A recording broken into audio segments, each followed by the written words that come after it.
네, 검찰 수사 상황 짚어봤습니다. 자, 이 의원님, 지금 뭐 아무래도 어제 기자간담회를 했습니다만 결국 논란의 의혹, 논란과 의혹의 종착점, 검찰 수사가 될 수밖에 없는 상황이지 않습니까? 네. 팔자를 검찰이 지고 있는데 검찰이 속도를 상당히 내고 있습니다. 네, 그렇습니다. 지금 현재 특수 2부가 원래 이 수사를 맡고 있었는데요. 네. 특수 1부와 3부가 같이 또 추가됐다고 그래요. 네. 그만큼 이제 좀 속도전을 내고 있는 것 같은데 오늘 아마 수사의 핵심은 역시 장영표 교수하고 그다음에 이제 부인의 어떤 학교에 대한 압수일 겁니다. 네. 왜냐하면 어제 그 조국 후보자가 장영표 교수와 관련해서 본인은 연락처도 몰랐다. 그리고 전혀 부탁도 하지 않았다. 장영표 교수가 알아서 해준 것이다. 되게 미안하다. 이런 이야기를 했습니다. 근데 장영표 교수가 얼마 전에 언론 인터뷰를 통해서 부인이 연락을 해왔다는 그 이야기를 했어요. 그리고 또 장영표 교수의 아들이 그 조국 후보자가 근무하는 서울대 법대에 거기에 같이 이제 조국 후보자 딸과 함께 인턴으로 근무를 했습니다. 근데 오늘 이제 언론의 보도에 따르면 이 공익법률센터 같은 경우에 2005년부터 2017년까지 한 번도 고등학생을 인턴으로 한 적이 없다고 합니다. 이례적으로 받아줬다라는 그렇죠. 그게 왜냐하면 이제 교수도 아름아름으로 했다는 것인데 어제 조국 후보자는 본인이 잘 몰랐다고 그리고 거기에 인턴에 있었는지도 몰랐다고 이야기를 하고 있어요. 자, 그러면 이 사실들 이게 인턴 투마치라는 것인데요. 네. 결국 이제 오늘 아마 장영표 교수를 불러서 과연 조국 후보자와 통화를 했는 것인지 부인과 그럼 통화를 했는 것인지 어떤 경위로 제1제자로 넣은 것인지 그리고 2007년도에 1학년 때 했는데 이걸 2학년 때 한 경위가 무엇인지 아마 이런 부분들 좀 집중적으로 물을 것 같고요. 그리고 아마 이제 부인 지금 연구실도 이제 압수를 한 게 바로 이런 어떤 연락 어떤 검증이라든지 뭐 이런 것들을 좀 하기 위해서 한 것인데 이번 사건에서 가장 중요한 핵심 포인트를 검찰이 가장 먼저 일단은 소환 조사를 하는 것 같습니다. 그렇군요. 자, 배 교수님 어떻게 보셨습니까? 지금 야권에서 특검 얘기를 잠깐 했다가 지금 검찰이 너무 세게 나오는 것 같은데 하니까 특검 얘기 쏙 들어갔습니다. 지금 검찰이 지금 제대로 하고 있다 이렇게 보고 계시는지요? 상당히 야권, 특히 한국당에서는 난처한 입장 같아요. 검찰을 믿을 수도 없고 믿지 않을 수도 없고 지금 검찰이 굉장히 적극적으로 압수수색하는 강제 수사에 돌입을 했지 않습니까? 이것과 관련해서 저는 원칙적으로 잘못됐다고 봅니다. 왜냐하면은 특검 정국에 아주 중대한 영향을 미치거든요. 이거는 원칙적인 수사가 아니고 일단 정치적인 수사라고 저는 봅니다. 왜냐하면 특검 정국에 영향을 미치기 때문에. 청문회 전국 말씀. 그렇죠. 그래서 이 청문회 전국에 만약에 현행범이라면 즉각 수사에 돌입을 해야 되는데 특히 이제 공직선거법 위반 관련해서도 선거를 앞에 둔 사람에 대해서는 선거에 영향을 미치기 때문에 수사를 하지 않습니다. 어쨌든 이제 수사가 돌입했고 굉장히 적극적으로 지금 압수수색을 하고 있기 때문에 한국당에서는 지켜볼 것 같아요. 그렇지만 이제 두 가지 문제가 있을 것 같아요. 하나는 상당히 검찰 수사 결과가 나오는 데까지는 실이 걸린다는 것. 그래서 그 전에 대통령께서 임명까지 해버리면은 상당히 곤란해지는 그런 문제가 하나 있고요. 네. 또 검찰이 원칙적으로 굉장히 세게 수사를 했는데 주변 사람들이 사법처벌은 될 수가 있겠지만은 만약에 조국 후보자 당사자는 적법할 경우에 이제 상당히 곤란한 그런 지경에 처하거든요. 그래서 일단은 지켜보되 나중에 다시 판단해서 아니다. 그러면은 청문회 대신에 이제 특검을 요구를 한다든지 국정조사를 요구한다든지 그런 수순에 돌입할 것으로 그렇게 전망이 됩니다. 검찰이 아무리 빨리 수사를 해도 수사 결과가 1차적으로 나올 때까지는 대통령이 임명을 결정을 해야 되는 상황이 시간상으로 보면 그렇지 않습니까? 그렇게 그렇죠. 되면 어저께도 그 질문 나왔습니다마는 과연 법무부 장관이 됐는데 검찰이 제대로 수사를 할 수 있겠느냐.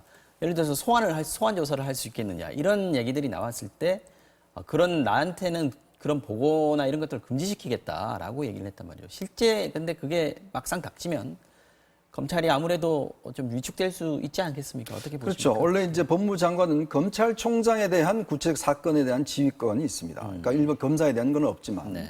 근데 법무부 장관이 임명이 된다고 하면 일단은 어떤 면에서 보면 법무부 장관은 검사들에 대한 인사권을 행사할 수가 있어요. 인사권입니다. 그럴 경우에 지금 과연 그러면 검찰에서 본인의 보고를 받지 않겠다라고 이야기를 하는데 과연 지금의 조국 후보자의 선의에 믿을 수 있는 것인가?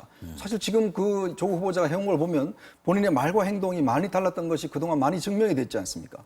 자, 그러면 그런 어떤 그 근거를 가지고 지금 조국 후보자가 법무부 장관 됐을 때 말로는 안 받겠다고 이야기를 하지만 실적으로 받는지 안 받는지 과연 누가 확인할 것인가에 대한 문제. 더군다나 이게 법무부 장관이요. 일단은 자신의 가족이 소환되고 있는 상황. 자, 그렇게 된다면 그 집에서 같이 생활할 거 아니겠습니까? 자신의 부인이 소환이 되고 어머니가 소환이 되고 뭐 이렇게 될 경우에 과연 그러면 법무부 장관으로서의 자기 역할을 제대로 할 수 있을 것인가? 그리고 아까 말씀드렸지만 검찰 수사라는 게 단시간 내에 만료가 되기 어려울 겁니다. 네. 자, 그럼 벌써 지금 펀드 관련해서는 오촌 조카 같은 경우는 일단 외국으로 나와 있어요. 지금 펀드 관련해서 3명이 지금 외국으로 나가 있습니다. 자, 그러면 이 펀드 관련해서 이 사람들이 들어오지 않으면 수사가 제대로 진행되기 어려울 거예요. 네. 자, 그러면 수사 장기화가 될 수밖에 없죠.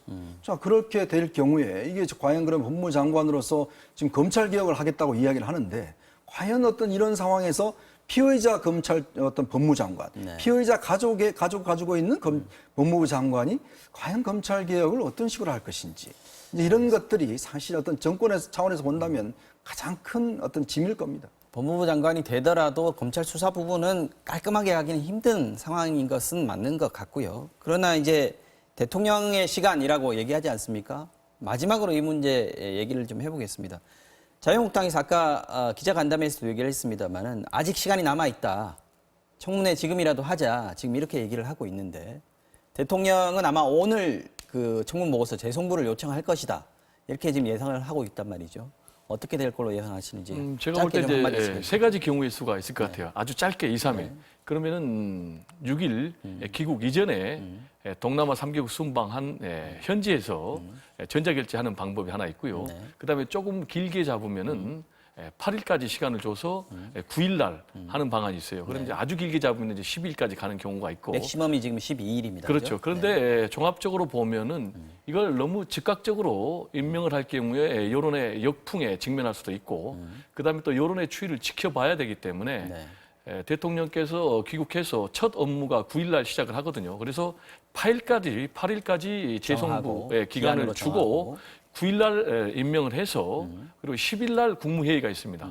그래서 10일 날 국무회의에 조국 후보자가 이제 장관 자격으로 참석하는 그런 시나리오가 가장 가능성이 높지 않나 이렇게 생각이 됩니다. 그렇군요. 비슷한 의견이신가요? 어떻게? 저는 정치는 타협의 예술이라고 봅니다. 아직까지 대통령이 할 수 있는 법률적 기간이 있잖아요. 오늘 지금 자유한국당 회견 보셨지만 사실 여러 가지 또 좀 새로운 정황들이 나오고 있지 않습니까? 결국 이게 청문회를 통해서 어떤 증명될 수밖에 없어요. 자, 그럼 여당 입장이나 청와대 입장에서 보면 청문회를 해서 떳떳하게 임명하는 게 낫지. 만약 청문회를 거치지 않고 그냥 기자회견으로 했다고 해서 임명해버리면 그 나중에 후과는 어떻게 극복할 것이며 더군다나 이 정부가 가장 중요시하게 생각하는 정말 평등과 공정과 어떤 정의의 가치를 만약 조국 후보자를 통해서 만약에 상실하게 된다면 저는 여권이 앞으로 어떤 주장할 수 있는 바가 없지 않는가. 그렇다면 대통령이 굳이 이게 하루 이틀 한다고 해서 차질이 없는 상황이라면 오히려 청문회를 해서 야당한테 마음껏 질문하고 마음껏 제시를 하고 자 그런 상황에서 국민들 보시기에는 아 그럼 야당이 좀 너무하네 그렇게 이야기를 하시면 임명하면 오히려 더 떳떳한 게 아닌가 저는 그래서 그런 차원에서 문제를 좀 종결해야 되지 않는가 싶습니다. 알겠습니다. 자, 오늘 정치와 오장용은 여기까지 듣겠습니다. 배종호 세한대 교수, 이현종 문화일보 논설위원과 함께 했습니다. 오늘 두 분 고생하셨습니다. 고맙습니다. 네, 감사합니다.